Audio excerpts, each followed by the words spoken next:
Israel ప్రపంచ దేశాల్లో అతి తక్కువ విస్తీర్ణం ఉన్న దేశాల్లో ఇది ఒకటి. నిజానికి చెప్పాలంటే మన ఇండియాలో ఉన్న చాలా రాష్ట్రాల కంటే దీని విస్తీర్ణం చాలా తక్కువ. 22,145 స్క్వేర్ ఫీట్స్ ఉన్న ఈ ఏరియా ప్రపంచంలో ఉన్న అత్యుత్తమ దేశాలైన రష్యా, యూకే, ఫ్రాన్స్, అమెరికా ఇలాంటి పెద్ద పెద్ద దేశాలతో పోటీ పడగలిగే సత్తా ఉన్న దేశం ఇజ్రాయెల్.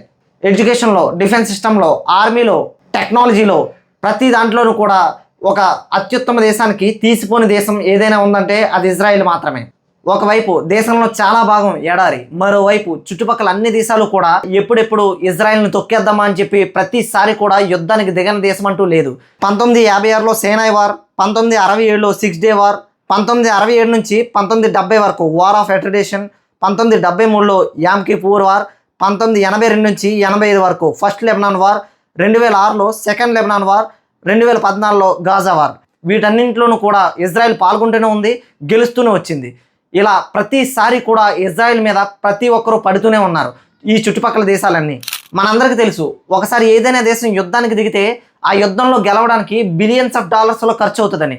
ఒకవైపు చుట్టుపక్కల దేశాలన్నీ కూడా యుద్ధానికి దిగుతాయి, మరోవైపు దేశంలో చాలా పార్ట్ ఆఫ్ ఏరియా ఎడారి. వీటన్నింటినీ తట్టుకుని ఇజ్రాయెల్ ఎలా ఎదిగింది టాప్ నేషన్గా అనేది ఈ వీడియోలో చూద్దాం.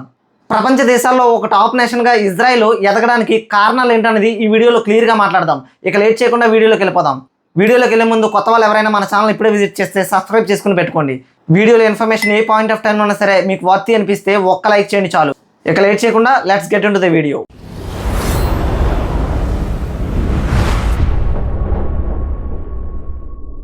ఇజ్రాయెల్ 1917 నుంచి 1947 వరకు బ్రిటిష్ కంట్రోల్లో ఉన్న పాలస్తీన్ నుంచి విడిపోయి ఒక సెపరేట్ దేశంగా ఇజ్రాయెల్ 1948 మే 14న ఇండిపెండెంట్ ఇజ్రాయెల్గా ఏర్పడింది.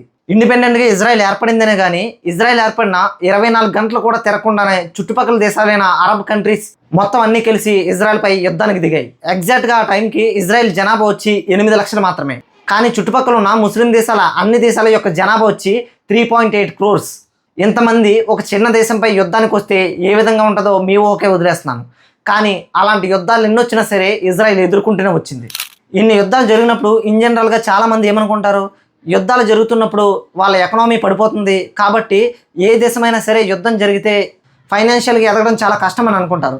కానీ ఇక్కడ మనం మాట్లాడుతున్నది ఇజ్రాయెల్ కోసం. ముఖ్యంగా ఇజ్రాయెల్ ఇంత టాప్లో ఉండడానికి గల కారణం వాళ్ళ ప్రజలు యూదులు ఫాలో అయ్యే మతం జుడాయిజం. చాలామంది ఏమనుకుంటారంటే యూదులు సాధారణంగా క్రిస్టియనిటీని ఫాలో అవుతారేమో అని చెప్పేసి అనుకుంటారు. కానీ కాదు, యూదులు జుడాయిజాన్ని ఫాలో అవుతారు.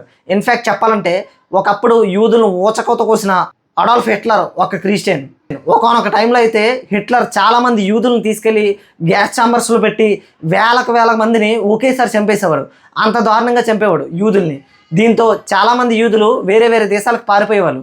కానీ వీళ్ళు ఎంత తెలివైన వాళ్ళంటే, వీళ్ళు తెలుగు గురించి ఒక్క చిన్న ఎగ్జాంపుల్ చెప్పాలంటే, యూదులు సాధారణంగా బాడీ కంటే ఎక్కువగా బ్రెయిన్నే యూజ్ చేస్తారు. జీసస్ క్రైస్ట్, ఆల్బర్ట్ ఐన్స్టీన్, అణుబాంబును కనిపెట్టిన రాబర్ట్ ఓపెన్ హైమర్, ఫేస్బుక్ ఫౌండర్ అయిన మార్క్ జోకర్బర్గ్, ఇలా చెప్పుకుంటూ పోతే పెద్ద లిస్టే ఉంది. ప్రపంచ జనాభాలో యూదుల సంఖ్య 0.2% అయి ఉండొచ్చు. కానీ నోబెల్ ప్రైజ్ తీసుకున్న వాళ్ళలో 20% కంటే ఎక్కువగా ఉన్నారు. ఈ జుడాయిజాన్ని ఫాలో అయిన యూదులు ప్రపంచ దేశాలకి వేరు ప్రాంతాల్లో చాలా చోట్ల ఉన్నారు. దీనివల్ల వాళ్ళు ఏ ప్లేస్కి వెళ్ళినా సరే అక్కడ టెక్నాలజీని, ఎడ్యుకేషన్ని ఈజీగా అడాప్ట్ చేసుకున్నారు. ఇంకా చెప్పాలంటే ప్రపంచ దేశాల్లో యూదులు చాలా అణచివేయబడ్డారని చెప్పాలి.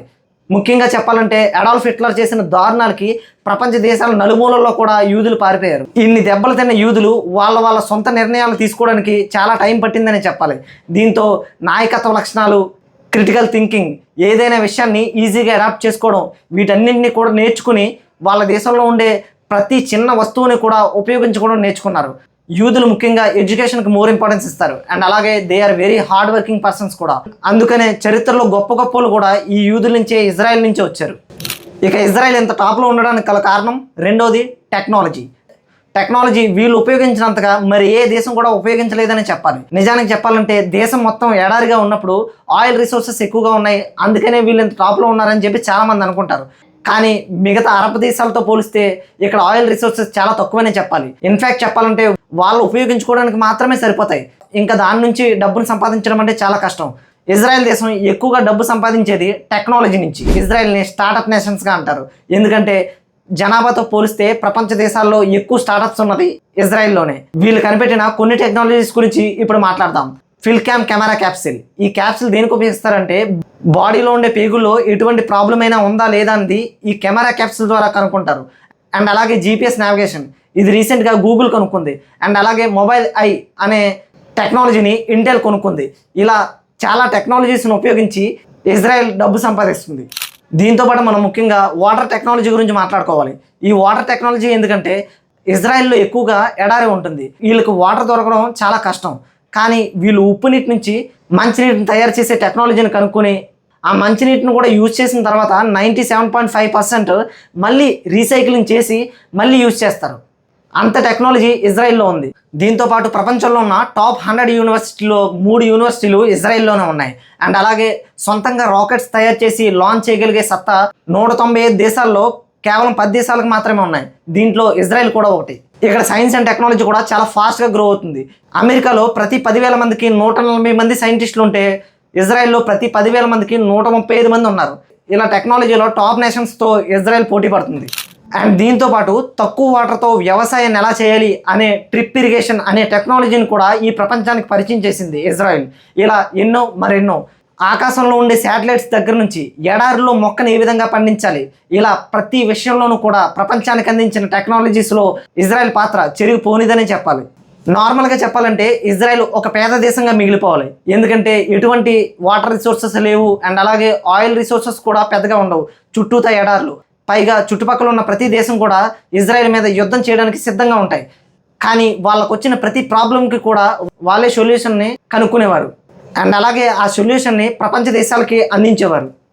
ఇంకా లాస్ట్ పాయింట్గా ఇజ్రాయెల్ ప్రపంచ దేశాల్లో ఒక టాప్ నేషన్స్గా ఉండడానికి గల కారణం వాళ్ళ డిఫెన్స్ అండ్ సెక్యూరిటీ సిస్టమ్. ఇజ్రాయెల్లో ఉన్న ప్రతి ఒక్క స్టూడెంట్ కూడా వాళ్ళ హై స్కూల్ అయిపోయిన తర్వాత బాయ్స్ అయితే 32 months అండ్ గర్ల్స్ అయితే 24 months ఇజ్రాయెల్ ఆర్మీలో పనిచేయాలి. దీనివల్ల యుద్ధం అంటూ వచ్చిన తర్వాత ప్రతి ఒక్క ఇజ్రాయెల్ సిటిజన్ కూడా ఒక ఆర్మీ సోల్జరే.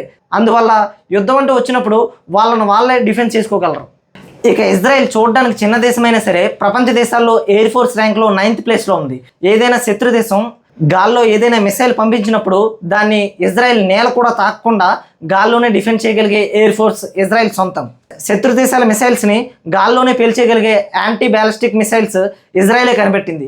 ఇదే ప్రపంచ దేశాలకి ఈ యాంటీ బ్యాలిస్టిక్ మిసైల్స్ని ప్రపంచ దేశాలకు పరిచయం చేసింది. అండ్ అలాగే ఇజ్రాయెల్లో ఉన్న ఐరన్ డోమ్ సిస్టమ్ అయితే టాప్ మోస్ట్ అని చెప్పొచ్చు. ప్రపంచ దేశాలు పెద్దన్న అని పిలిచే అమెరికా కూడా ఈ ఐరన్ డోమ్ సిస్టమ్ని ఇజ్రాయెల్ ప్రొవైడ్ చేసింది. ఇంకా చెప్పాలంటే ఇండియాకి చాలాసార్లు barrack 8 missile, హీరోన్ drone system and అలాగే సెర్చ్ డ్రోన్స్ ఇలాంటివన్నీ కూడా ఇండియాకి ఇజ్రాయెల్ చాలాసార్లు హెల్ప్ చేసింది. ఇక ఇజ్రాయెల్ గురించి చెప్పుకున్న ప్రతిసారి కూడా మొసాద్ గురించి చెప్పుకోకుండా ఉండలేం. మొసాద్ అంటే చావు అని అర్థం. ఇజ్రాయెల్ జోలికి వచ్చిన ప్రతి ఒక్కరికి కూడా చావును రుచి చూపిస్తారు ఈ మొసాద్ వాళ్ళు. ఈ మొసాద్ ఇజ్రాయెల్ యొక్క సీక్రెట్ ఏజెన్సీ. ఇండియాకి రా ఎలాగో, అమెరికాకి సిఐఏ ఎలాగో, ఇజ్రాయెల్కి మొసాద్ అలాగా. వీళ్ళు ప్రపంచంలో ఏ మూలకైనా వెళ్తారు. అండ్ అలాగే వాళ్ళకి కావాల్సిన వారిని ఎలాగైనా సరే తీసుకొస్తారు.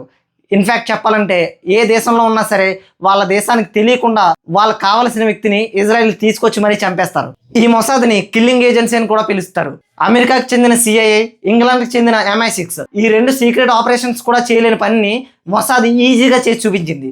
ఇరాన్కి చెందిన న్యూక్లియర్ వెపన్ స్పాట్స్ని ఎవరికీ తెలియకుండా సీక్రెట్గా వెళ్ళి పేల్చి పడేసింది. ఒక్కసారి మొసాద్ టార్గెట్ చేసిందంటే దాని నుంచి బయటపడడం ఎవరి వల్ల కాదు. వీళ్ళు చేసిన ప్రతి ఆపరేషన్ కూడా 100% సక్సెస్ రేట్తో ముందుకు వెళ్తుంటారు. అందుకనే మొసాద్ని ఈ ప్రపంచంలోని మోస్ట్ పవర్ఫుల్ సీక్రెట్ ఏజెన్సీస్లో ఒకటిగా పిలుస్తారు. సో ఇది గైస్ ఇవాళ వీడియో. హోప్ఫుల్లీ మీకు నచ్చిందని అనుకుంటున్నాను. ఇజ్రాయెల్ ఈ ప్రపంచంలో one of the top most నేషన్గా పెరగడానికి గల కారణాలు మీరు తెలుసుకున్నారే అనుకుంటున్నాను. మరొక మంచి వీడియోతో మీ ముందుకు వస్తాను. అప్పటి వరకు stay tune. Bye bye. Have a good day.